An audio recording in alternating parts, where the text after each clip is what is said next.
Lettre de Saint Jacques, chapitre 2, versets 14 à 18.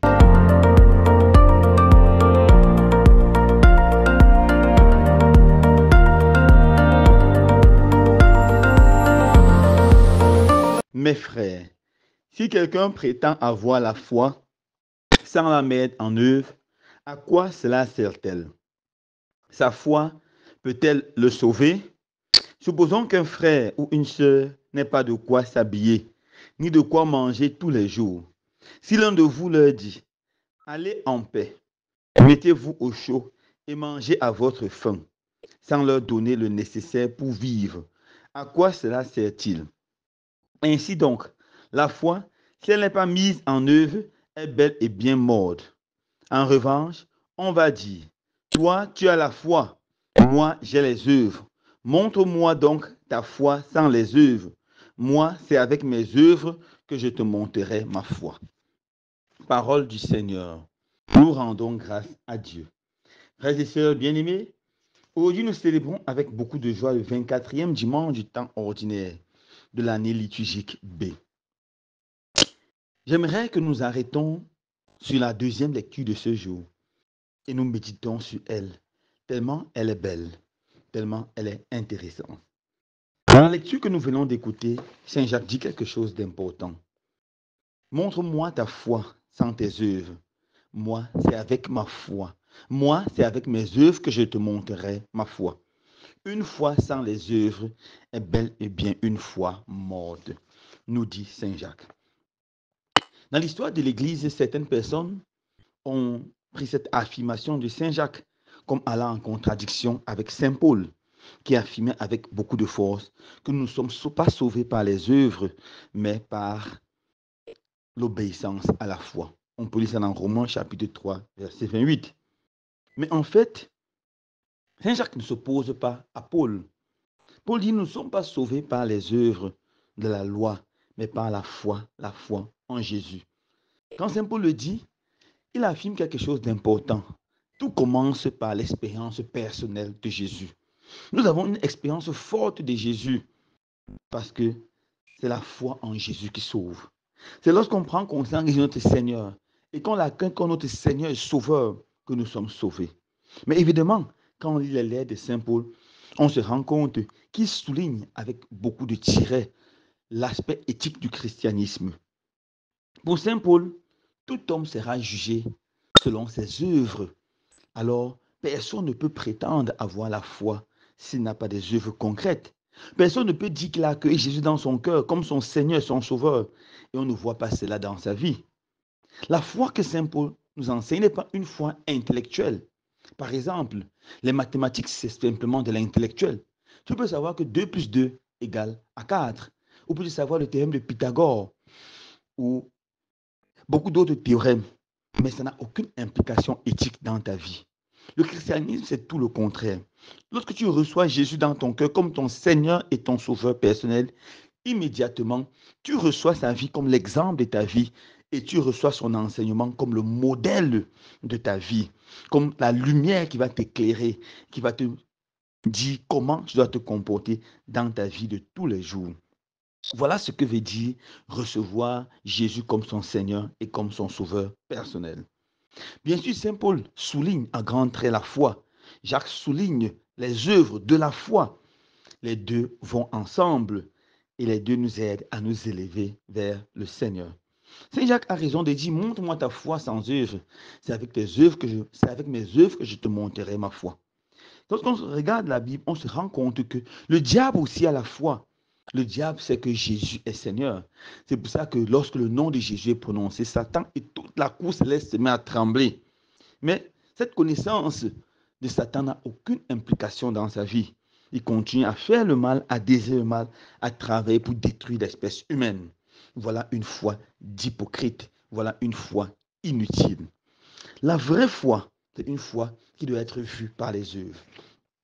Saint Jean-Baptiste a prêché cette foi lorsqu'il disait à ceux qui venaient pour se convertir, si tu as 2 vêtements, donne un à ceux qui n'en ont pas. Si tu es un soldat, arrête de brutaliser ton frère. Contente-toi de ta solde. Contente-toi de ton salaire. Voilà la foi ou voilà les œuvres qui doivent montrer que tu as la foi. Saint Jean-Baptiste l'a prêché avec beaucoup de force. On peut lire dans Matthieu chapitre 3, verset 8 ou Luc chapitre 3, verset 8. Jésus aussi a prêché cette foi qui va avec les œuvres. Jésus a invité les gens à produire les bons fruits pour glorifier Dieu. Jésus a dit, tout arbre sera reconnu par ses fruits. Si tu as la foi en Dieu, alors on doit la voir dans ta vie de chaque jour. Tu dois produire les fruits de repentance, les fruits de conversion, les fruits de charité, les fruits de bonté. Jésus l'a prêché avec beaucoup d'insistance. Et Saint Paul aussi l'a prêché. Donc Saint Paul disait que, à la fin de presque toutes ses lettres, il dit clairement que les menteurs, les voleurs, les idolâtres, les assassins n'hériteront pas du royaume des cieux. Pire encore, ils finiront dans l'état, dans la géhenne, dans les temps brûlants de feu et de soufre. Alors, mon frère, ma soeur, aujourd'hui, Saint Jacques nous interpelle. Toi qui es déjà chrétien, toi qui as reçu la grâce du baptême, toi qui vas à l'église tous les dimanches et peut-être même certains jours en semaine, toi qui pries régulièrement, toi qui fais partie d'un groupe d'action catholique, toi qui fais partie d'une CEB, quelles sont tes œuvres de chrétien? Est-ce que dans ta vie, on voit la charité? On voit cette capacité à partager facilement? Est-ce que tu es touché lorsque tu vois ton frère qui a faim, qui a soif? Lorsqu'en pleine rentrée scolaire, tu vois certains de tes compatriotes qui n'ont pas encore la chance d'aller à l'école, peut-être à cause de cette crise qui perdure dans le nozo, peut-être à cause du manque de moyens financiers. Est-ce que cela se touche et cela te pousse à faire quelque chose pour leur venir en aide? Est-ce que mon frère, ma soeur, lorsque tu vois un frère qui n'a pas de quoi manger, cela te trouble et tu commences à réfléchir comment leur venir en aide? Est-ce que lorsque tu vois un frère qui n'a pas de quoi se vêtir, cela te trouble et tu réfléchis comment tu vas faire pour lui venir en aide? Est-ce que dans ta communauté, tu peux professer avec ta voix que Jésus est Seigneur et dans ton comportement, les gens peuvent se rendre compte que vraiment Jésus est Seigneur? Est-ce qu'il y a adéquation avec tes paroles et avec ton style de vie? Est-ce que tu peux mener un style de vie pur, un style de vie qui plaît à Dieu? Ou est-ce que tu vis une vie de désordre, de débauche et en même temps tu proclames être chrétien? Est-ce que tu professes avec force ta croyance aux 10 commandements? Le premier commandement qui dit de fuir l'idolâtrie. Je suis le Seigneur ton Dieu, tu n'auras pas d'autre Dieu que moi. Est-ce qu'on voit cela dans ta vie? Ou est-ce qu'on te retrouve souvent chez des petits charlatans en train de faire des pratiques occultes, où on te trouve en train d'aller à gauche, à droite pour te blinder, te protéger? Est-ce que tu n'es pas conscient que Jésus seul a le pouvoir de te protéger, de te garder, et que si Jésus pose sa main sur toi, personne ne peut rien te faire, et que si Jésus ne bâtit pas la maison, si Jésus ne bâtit la maison, personne ne peut la bâtir. Voilà l'interpellation que Saint Jacques nous lance aujourd'hui. Et c'est une interpellation profonde. Pourquoi?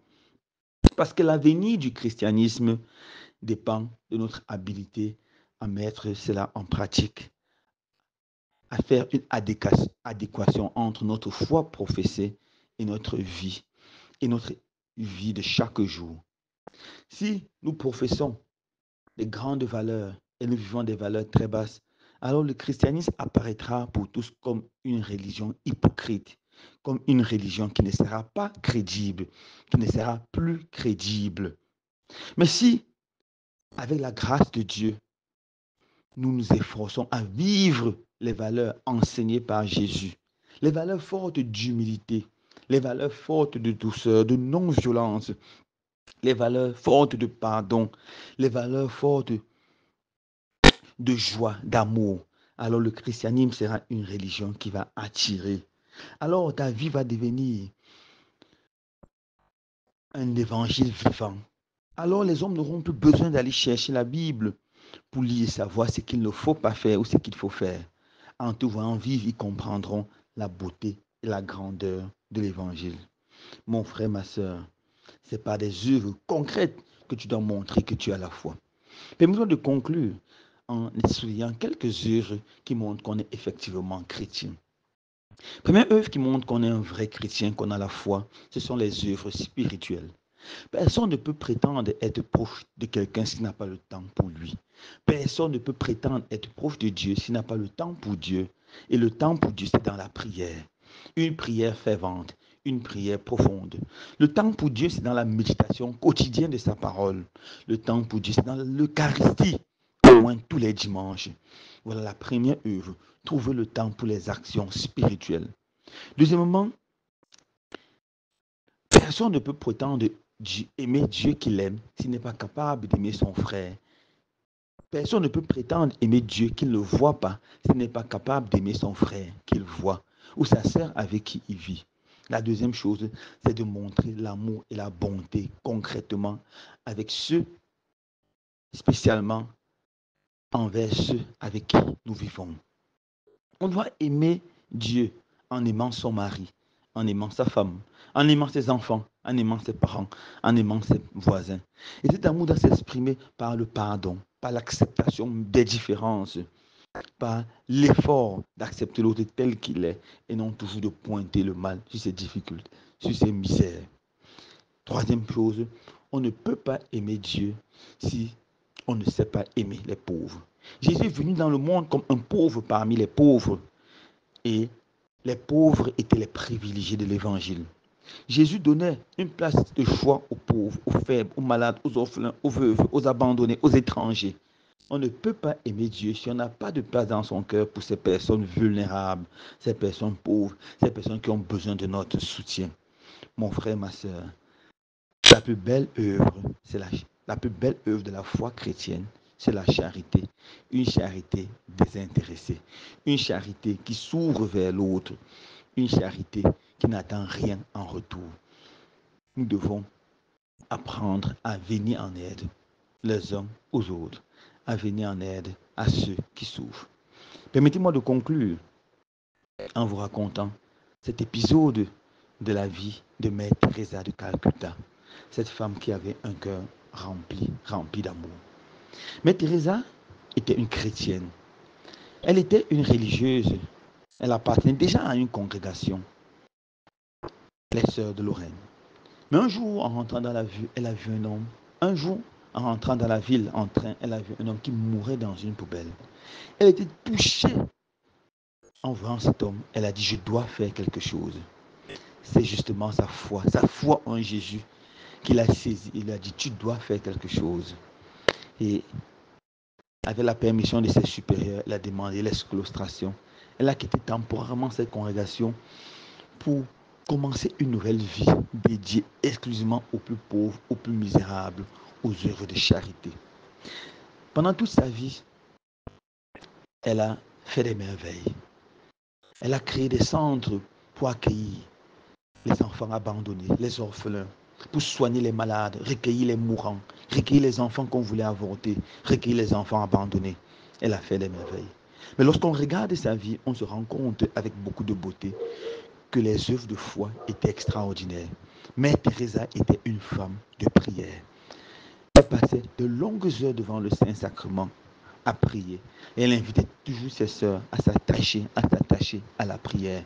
Car c'est de la foi en Dieu qu'elle tire la force pour aller faire le bien avec les autres. Mère Teresa avait également, dans sa vie de chaque jour, un amour fou pour ceux avec qui elle vivait. Ses consoeurs, ses amis, les nombreuses volontaires qui venaient la rencontrer chaque jour. Elles accueillaient toujours avec un sourire et avec beaucoup d'aimabilité. C'est ça les œuvres de la foi. Mon frère, ma soeur, ce dimanche, le Seigneur te lance un défi. Montre ta foi avec les œuvres concrètes, avec un beau sourire, avec ta vie de foi, avec ta joie, avec la joie de l'évangile. Et le Seigneur sera glorifié par toi et en toi. Loué soit Jésus-Christ.